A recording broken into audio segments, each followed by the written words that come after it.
কামাল ভাই আমাদের কুমিল্লার, আপনি তো চিনবেনই, মুরাদনগর মাদ্রাসার যিনি মুহতামিম শেখুল হাদিস আল্লামা মুফতি আমজাদ হুসাইন সাহেব, বাংলাদেশের একজন অন্যতম আলেম ওয়াইস। উনি নিজে বলছে, এক ভদ্রলোক, ওনার ঘনিষ্ঠ, ওনার মেয়েটা আরেকটা ছেলের সাথে ভাগ্যা গেছে। ভাগ্যা যাওয়ার পরে মেয়েটার তালাশে উনি বহু তালাশ কইরা মোটামুটি সন্ধান পাইয়া আনতে পারে নাই, থানায় মামলা করছে। কসম আল্লাহর, উনি নিজে বলছে ওই মেয়েটা মেয়ের বাবার কাছে চিঠি লিখছে, একটা চিঠি পাঠাইছে। চিঠির মধ্যে মেয়ে স্পষ্ট লিখছে, আপনারা দুইজন যে কাজটা করেছিলেন অবিকল আমি তো তাই করলাম, এখন আমার বেলায় পুলিশ পাঠালেন কেন? আমার বেলায় থানায় মামলা কেন? আপনারা বাপ মাও তো ভাগ্যা গিয়েই বিয়ে করছেন, এখন আমার বেলায় থানায় পুলিশ পাঠালেন কেন, মামলা দিলেন কেন? ওই বাবা অঝরে কাঁদছে যে হ্যাঁ, আমার সন্তান আমার বেইজ্জতি আমারে শোধ দিয়ে দিল, আমার পাপ আমারে বুঝায় দিল, ফিরায় দিল আমার সন্তান। এই জন্য প্রিয় সন্তান, মনে রাখো, আমার কাছে আরবি কিতাব আছে, ইমাম ইবনুল কাইয়িম আল জাওজি রাহমাতুল্লাহ আলাইহির কিতাব আদ-দা ওয়াদ-দাওয়া কিতাবের নাম। এই কিতাব রোগ এবং তার ঔষধ, গুনাহের ব্যাপারে, অনেক গুনার ব্যাপারে উনি আলোচনা করছেন। তো ওইখানে জিনা ব্যভিচার, নারীর সাথে অসভ্যতা অশ্লীলতার ব্যাপারে যে আলোচনা করছেন, ওইখানে একটা বাণী আছে, আমি দাগ দিয়ে রাখছি। ইমাম শাফিঈ রাহমাতুল্লাহি আলাইহি বলছে, বিশ্ববিখ্যাত ইমাম, চার মাযহাবের একজন ইমাম, হানাফি শাফিঈ আমরা বলি না, এই ইমাম শাফিঈ রাহমাতুল্লাহ আলাইহির একটা বাণী, উনি বলছেন আয-যিনা কারজুন। ইমাম শাফিঈ রাহমাতুল্লাহ আলাইহি বলছে, যুবক ছেলেরা বাবা শোনো, উনি বলছে জিনা এবং ব্যভিচার এটা করজ, এটা ঋণ। ঋণ যেমন সুদ দিতে হয়, তোমার এই অসভ্যতা ব্যভিচার তোমার ফ্যামিলির কাউকে না কাউকে দিয়ে সুদ দিতে হবে। আল্লাহর কসম, তোমার যদি বিশ্বাস না হয় এই কিতাব আমি দেখাবো, এবং এই কিতাবের বাংলা অনুবাদও আছে। তোমারে সুদ দিতে হবে, যদি তওবা না করে ফিরে না আসে, আল্লাহ যদি মাফ না করে, কি দিতে হবে? এটা ঋণ। আয-যিনা কারজুন, জিনা এবং ব্যভিচার কর্জ, ঋণ। ঋণ। অতএব দোস্ত আমার, বন্ধু আমার, প্রিয় সাথী আমার, মজলুমের দিকে আরেকবার তাকাও, ইমানদারের খণ্ড বিখণ্ড লাশের দিকে আবার তাকাও, গাজা ফিলিস্তিনের মজলুম মার দিকে আবার তাকাও, আরেকবার নিজের দিকে তাকাও। এমন মুহূর্তে একজন মুসলমান সন্তান এমন করা, নামাজ নাই, সেজদা নাই, আল্লাহ নাই, রসুল নাই, এগুলো কার মতো তোমরা চুল রাখলা? কারে তোমাদের প্রিয় বানায় না? কার লেবাস, কার পোশাক তোমাদের পছন্দ হইল? দোস্ত আমার, কোন খেলোয়াড়ের গেঞ্জি পরলা? সে মুসলমান? আর্জেন্টিনার খেলোয়াড় মুসলমান, ব্রাজিলের খেলোয়াড় মুসলমান, তো সে তোমার পছন্দ হলো কেন? মেসি তোমার প্রিয় হবে কেন? ও তো পত্রিকা আসছে, ওর দুইটা বাচ্চা হওয়ার পরে, যে মহিলার থেকে দুইটা বাচ্চা হয়েছে, তার 9 বছর পরে ওই মহিলারে বিয়ে করছে, দুইটা বাচ্চা নিয়ে। হ্যাঁ, এটা তো আমি নিজ চোখে দেখছি। ব্যাপার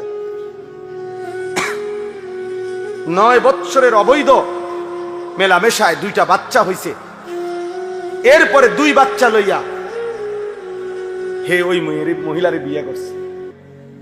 9 বছর পরে, বাচ্চা হয়েছে আরো 9 বছর আগে। এত বড় অসভ্য কোন মুসলমানের সন্তানের মডেল হইতে পারে? তোমার চুল তার মতো হবে কেন?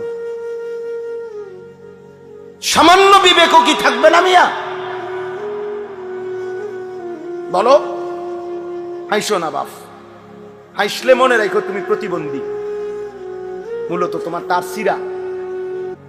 এই জন্য কোনো কথাই তোমার উপরে আসর করে না, কারণ মাতাল এমনই হয়, যার তার সিরা পাগল সে সব কথাই হাসে, কারণ তার তো তার সিরা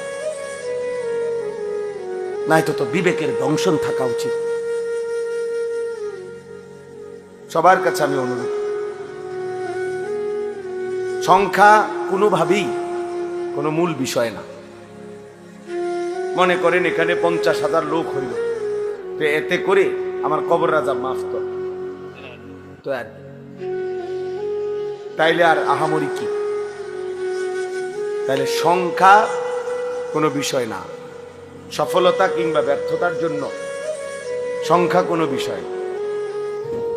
কোরআনুল কারীমের মধ্যে আছে, আল্লাহ তাআলা বলেন, কালিলাম মা তাশকুরুন, শুকর আদায় করে কম। কালিল, কালিলাম মা তাযাক্কারুন। কোরআনুল কারীমে আল্লাহ বলেন, আমি আল্লাহর কথা থেকে উপদেশ গ্রহণ করে কম। ওয়া কালিলুম মিন ইবাদিয়াশ শাকুর। আল্লাহ তাআলা বলেন, আমার কৃতজ্ঞ শুকরকারী বান্দা হয় কম। তাহলে আল্লাহ তাআলা তো কমের প্রশংসা করছেন কিনা বলে? হ্যাঁ। তাহলে সংখ্যা কম কিংবা বেশি সফলতা কিংবা ব্যর্থতার জন্য কোনো বিষয় না।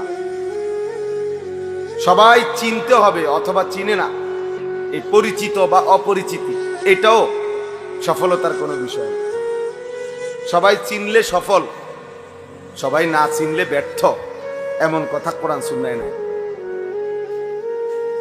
এটা ইসলামী দৃষ্টিভঙ্গি না। মনে করেন এই কোরআনুল কারীমের মধ্যে 25 জন নবী এবং রাসূলের নাম আছে। কতজন? তাহলে এখন 25 জন নবী এবং রাসূলের নাম আছে। পৃথিবীর অন্যান্য সমস্ত কিতাব একত্র করলে আরো কিছু নবী রাসূলের নাম পাওয়া যাবে। আচ্ছা, ধরে নিলাম আরো 100, ধরে নিলাম আরো 200, ধরে নিলাম আরো 300, এত হবে না। তাইলে বাকি নবী রাসূলদের এখন সংখ্যা আমাদের সবাই আমরা মিলে বলি যে 25 জন নবী এবং রাসূলের নাম কোরআনে উল্লেখ হয়েছে। তো নবী এবং রাসূল সর্বমোট 25 জনই তো 1,24,000 এই বর্ণনাটিকে যদি ধরা হয়, এই রাওয়ায়াতটাকে যদি ধরা হয়, তো আসমানের নিচে জমিনের উপরে একেবারে যদি বাড়ি চালানো দেয়, তারপরেও তো 1000 খানিক নবী এবং রাসূলের নাম পাওয়া যাবে না। তাইলে বাকি যে এই লক্ষের উপরে নবী এবং রাসূলদের নাম পৃথিবীর কোনো কিতাবে নাই, কেউ জানে না, তাইলে ওনারা ব্যর্থ। বলো না ভাইয়া? তাইলে কি হলো? সবাই চিনতে হবে সফলতার জন্য, এটা জরুরি না, এটা জরুরি। রাসূলুল্লাহ সাল্লাল্লাহু আলাইহি ওয়াসাল্লাম আরাফাতের ময়দানে বিদায় হজ্জে তিনি যখন ভাষণ দিছেন, খুতবা দিছেন, তখন 1.25 লক্ষ সাহাবী নবীজির সামনে ছিল হজ্জের ময়দানে। 1.25 লাখ সাহাবী মানে 1,25,000। তাহলে আরো কিছু কম বেশ হইতে পারে। এখন গোটা পৃথিবীর কোন কিতাবে এই 1.25 লক্ষ সাহাবীর নাম আসেনি, নাই। 313 জন বদরি সাহাবীর নাম, বদরের যুদ্ধের অংশগ্রহণকারী, ওনাদের নাম একসাথে পাওয়া যায়। আর আলাদা আরো সাহাবীদের নাম কিছু পাওয়া যাবে। সব তালাশ করলে তো হয়তো যদি 1000 হয় বা 2000 হয়, একের ধরে নিলাম 5000 সাহাবীর নাম তালাশ করে খুঁজা পাওয়া গেল, তো বাকি যে 1,20,000 সাহাবীর নাম পৃথিবীর কেউ জানে না, ওই শুধু আরাফ হজ্জের ময়দানে, তো ওনারা ব্যর্থ সবাই। তাহলে এটা বোঝা উচিত। সফলতা কিংবা ব্যর্থতার জন্য সংখ্যাও কোনো বিষয় না। যেমন কোরআন শরীফে সূরা ইয়াসিনের মধ্যে আছে, 3 জন রাসূল আল্লাহ তাআলা একটি এলাকায় পাঠাইছেন। এক এলাকায় ফাআযাজনা বিসালিতিন ফাকালু ইন্না ইলাইকুম মুরসালুন। 3 জন মোট। এই তিনজন রাসূল একটি এলাকায় দিবানিশি আল্লাহর দাওয়াত দিয়ে, কালেমার দাওয়াত দিয়ে ওনাদের হাতে কালেমা পড়ছেন, গ্রহণ করছেন শুধু একজন। কয়জন? একজন মাত্র, একজন। ওয়াজাআ মিন আকসাল মাদিনাতে রাজুল, সির্ফ একজন, একজন মাত্র ব্যক্তি কালেমা পড়ছে তিনজনের দাওয়াতে, তিনজন রাসূলের দাওয়াতে। তাইলে ইনারা এই তিনজনের দাওয়াত মাত্র একজন গ্রহণ করলো, তাহলে ওনারা ব্যর্থ? এটা বোঝা উচিত, এটা বুঝলে সহজ। এজন্য সংখ্যা কোনো বিষয় না, মহান আল্লাহ পাক রব্বুল আলামিন গ্রহণ করলো কিনা সেটা বড় বিষয়। নবী সাল্লাল্লাহু আলাইহি ওয়াসাল্লাম বলছেন, ফাওয়াল্লাহি লা আন ইয়াহদিয়াল্লাহু বিকা রাজুলান ওয়াহিদান খায়রুন লাকা মিন হুমুরিন নাআম।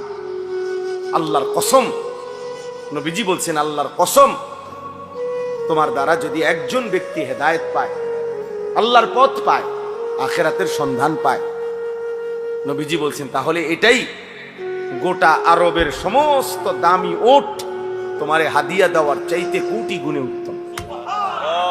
কয়জন ভাইয়া? রাজুলান ওয়াহিদান, একজন ব্যক্তি, একজনের ফিকিরে, এক আল্লাহর বান্দার বদলানোর ফিকিরে আল্লাহর কথা বলা যায়। আমাদের যেখানে এখানে যারা উঠতি বয়সের কোন ইমাম সাহেব আছেন, আপনাদের জন্য এটা সবক। আপনারা যদি এটা ভাবতেন, বুঝেন, ইনশাআল্লাহ উম্মতের আরো ফায়দা। নওজোয়ান আলেম যারা উঠতি বয়সের, তাদের জন্য এটা সবক। আমি ওয়াজ করলে শুনবে কয়জন? হ্যাঁ, আমার ওয়াজ শুনবে কয়জন? না, এটা তো আপনারা বলে নাই, আপনার তো কোনো সংখ্যা বাইদা দেয় নাই কোরআন সুন্নাতে যে 50 জনের কম হইলে ওয়াজ শুরু করবে না, সাবধান, কবিরা গুনাহ। কথা বলেন না কেন? 48 জন হইলেও কি করবে না? না, সাবধান, মাইকে হু দিবা না, এমন কোন বিধান আছে? আল্লাহর কথা বলতে থাকা, আল্লাহর জন্য বলতে থাকা, অল্প হোক বেশি হোক, সারাক্ষণ উম্মতের ফিকির করা। আমাদের দাওয়াত ও তাবলীগের বিশ্ববিখ্যাত মুরব্বী হযরত মাওলানা আহমদ লাট সাহেব দামাত বারাকাতুহুমুল আলিয়া, তিনি বলছেন রাসূলুল্লাহ সাল্লাল্লাহু আলাইহি ওয়াসাল্লাম এবং সাহাবায়ে কেরামের প্রত্যেকের দিলের মধ্যে এই ফিকির ছিল কিভাবে আল্লাহ পাকের এক এক বান্দা জাহান্নাম থেকে মুক্তি পাবে, জাহান্নাম থেকে মুক্তি পাবে। দোস্ত, এটা ছিল নবীজির ফিকির, এটা ছিল সাহাবায়ে কেরামের ফিকির। একজন আল্লাহর বান্দা কিভাবে বেঁচে যাবে। নবী সাল্লাল্লাহু আলাইহি ওয়াসাল্লাম বলছেন, ওয়া আনা আখিযুন বিহুজাজিকুম। এটা আমি বুঝাইতে হবে, এটা তরজমা। তরজমা বুঝাইবার জন্য এইভাবে বুঝাই। আমি যদি আমার এই দোস্ত আবু হানিফ ভাই ও আমরা সাথী, ব্রাহ্মণবাড়িয়া দারুল আরকাম মাদ্রাসা আমরা একসাথে পড়ছি, অনেক মহব্বতের দোস্ত আমার। তো আমি দেখতেছি যে এখানে আগুনের মধ্যে সে নিজে ঝাঁপ দিতে চাচ্ছে, পড়তে যাচ্ছে। তো আমি তার হাত ধরে বললাম, দোস্ত, ওটা আগুন, তুমি যাইও না, তুমি জ্বলে যাইবা। সে আমার ইচ্ছা করলে উনি আমার হাত ধরে রাখলে ছেড়ে দিতে পারে, ছাড় বেটা, আমি যাবই, তোর কি? ঠিক আছে, হতে পারে। এবার আমি কাঁধে ধরলাম, কাঁধে হাত দিয়ে বললাম, দোস্ত না, তুমি ওই আগুনে যাইও না, তুমি জ্বলে যাইবা, তুমি ক্ষতিগ্রস্ত হবা, আমি বন্ধু তোমারে যাইতে দেব না। এবারও ইচ্ছা করিলে কাঁধের হাত সে ছাড়াই দিতে পারে, কাঁধের থেকে হাত নামাই দিতে পারে, সর বেটা, আমি যাবই। আচ্ছা, এইবার যদি আমি এইভাবে কোমরে জড়াইয়া ধরি, কোমরে, যে না দোস্ত, আমি তোরে যাইতে দেব না, ওই আগুনে পড়তে দেব না, তাইলে ছেলেরা, বাবা তোমরা শোনো, তাইলে নিয়ম কি? হাতের বাঁধন ছেড়ে দেওয়া যায়, কাঁধের থেকে হাত ফেলে দেওয়া যায়, কিন্তু কোমরে যদি কেউ জড়াইয়া ধরে, এখান থেকে ছুটে যাওয়া কঠিন কিনা? কথা বলেন না? অনেক কঠিন। খোদার কসম নবী বলছে, ওয়া আনা আখিযুন বিহুজাজিকুম, উম্মত আমি চেয়েছি আমার একটা একটা উম্মতকে এভাবে কোমরে জড়াইয়া ধরে জাহান্নামের আগুন থেকে বাঁচাই। আমি এটা চেয়েছি, আমার এক এক উম্মত তবুও যেন জাহান্নাম থেকে বেঁচে যায়, জাহান্নাম থেকে বেঁচে। এজন্য নবী সাল্লাল্লাহু আলাইহি সাল্লাম দুয়ারে দুয়ারে ঘুরছেন, দাঁড়ে দাঁড়ে ঘুরছেন, কালেমার ফেরি করছেন, কালেমার ফেরি করছেন, কখনো উপরে কখনো নিচে, কখনো হাটে ঘাটে মাঠে বাজারে মেলায় তাবুতে তাবুতে,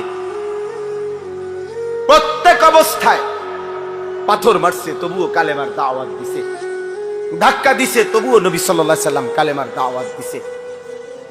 আবু জেহেল উটের পচা নারী বুড়ি পিঠের উপরে চাপায় দিছে তবুও কালেমার দাওয়াত দিছে।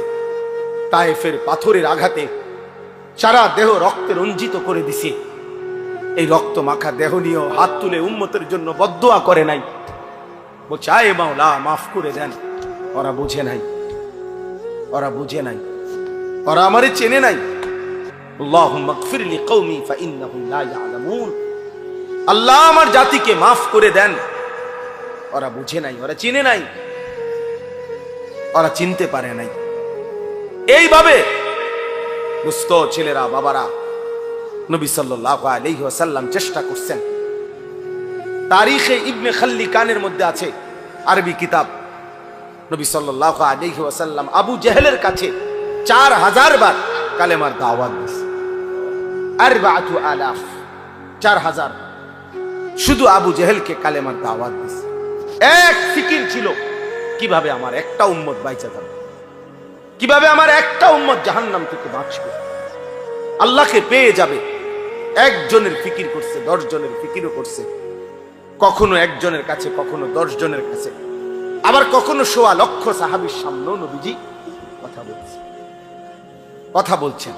কবি আরশ पर कभी फरश पर, कभी उनके दर कभी दर बदर, गमे आशिकी तेरा शुक्रिया मैं कहां कहां से गुजर गया, कभी हो रास्तू में तन्हा कभी हो गुरूदे सहरा, मैं जुनू का हम सफर हो मेरा कोई घर नहीं। রাসূলুল্লাহ সাল্লাল্লাহু আলাইহি সাল্লাম যেন বলতেন এটা, মেরা কোই ঘর নেই, আমার কোনো ঘর নাই, উম্মতের দুয়ারই আমার ঘর, উম্মতের দুয়ারই আমার ঘর। কবি হো রাস্তু মে তন্হা, কখনো রাস্তায় আমি একাকী ঘুরছি, আল্লাহর কথা ফেরি করছি, কখনো শূন্য মরুভূমিতে একাই হাঁটছি, উম্মতের জন্যই চোখের পানি ফেলছি, চোখের পানি ফেলছি। এই জন্য ভাইয়া এই আজকের এই মাহফিলের ইন্তজাম যারা করছেন, আমার প্রথম কথা এটা, এই ফিকির কলিজার মধ্যে থাকতে হবে আমাদের। মুসলমানের এই নওজোয়ান, এরা নামাজ পড়বে শতভাগ কোন দিন? আমাদের এই যে ভরপুর ছেলে, আলহামদুলিল্লাহ এখন রাত 12টা 9 বাজে, রাত গভীরে যারা আল্লাহর কথা শুনতে বসছে, তারা ইচ্ছা করলে তাদের কলিজার ভিতরে যদি আল্লাহর মহব্বত কলিজা ছিঁড়ে বুঝানো যাইতো, তারা আজকের 5 ওয়াক্ত নামাজের সেজদাও দিত। কিন্তু প্রিয় বন্ধু, তোমরা ইনসাফ করো, অনেক ছেলে তোমরা আলহামদুলিল্লাহ এত রাত বসছো এক মৌলবীর বয়ান শুনতা, কিন্তু এমন অনেকেই আছো যারা আজকের সারা দিনে 5 ওয়াক্ত নামাজের 1 ওয়াক্ত নামাজও পড়ো নাই। হাই বন্ধু, আমার দোস্ত, আমার সন্তান, আমার ছেলে, আমার ছোট ভাই, তুমি করলা কি? কারে নারাজ করলা? কারে নারাজ করলা? কেমনে পারলা? কেমনে সম্ভব হইল এই বেনামাজি জিন্দিগি? এশার নামাজও পড়লা না, এই অবস্থায় দোস্ত যদি ঘুমাও, অনেকে রাত ভোর জেগে জেগে নারী দেখো, ছবি দেখো, মোবাইলের অস্থির দৃশ্য দেখো, নারী আর ছবি দেখে প্রিয় বন্ধু ছেলেরা, শরীর তো নাপাক হয়, হারাম বীর্যপাত হলে শরীর তো নাপাক হয়। তো এশার নামাজও পড়লা না, শরীরটাও নাপাক, এই অবস্থায় ঘুমায় রইলা। আমার বন্ধু যদি এই রাত আর ভোর না হয়, এই ঘুম যদি আর না ভাঙে, আল্লাহর কসম, 6 বছরের বাচ্চা সে সাক্ষাৎকার দিছে, আমি আমার বন্ধুদের সাথে খেলতেছিলাম, হঠাৎ করে আমি বেহুশ হয়ে গেছি। আমার যখন হুঁশ আসছে, 6 বছরের মাসুম বাচ্চা বলতেছে, আমি হুঁশ ফিরে আসার পরে দেখি আমার ডান হাতটা নাই, আমার হাত আমার কাছে নাই, আমি আর হাত খুঁজে পাই নাই। কত অনাথ, কত অসহায়, কত বাচ্চা বাবার স্নেহ, মায়ের আদর থেকে বঞ্চিত। প্রিয় বন্ধু, প্রিয় ছেলেরা আমার, বাবারা আমার, ইনসাফের সাথে ভাইব।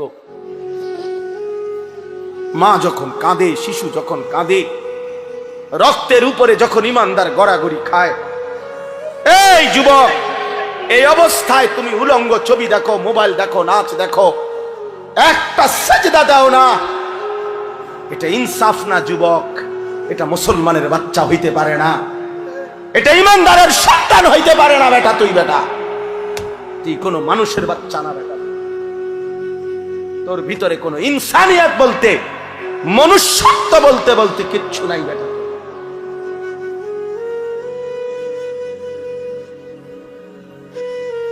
ওই জানোয়ার তোর চাইতে ভালো বেটা।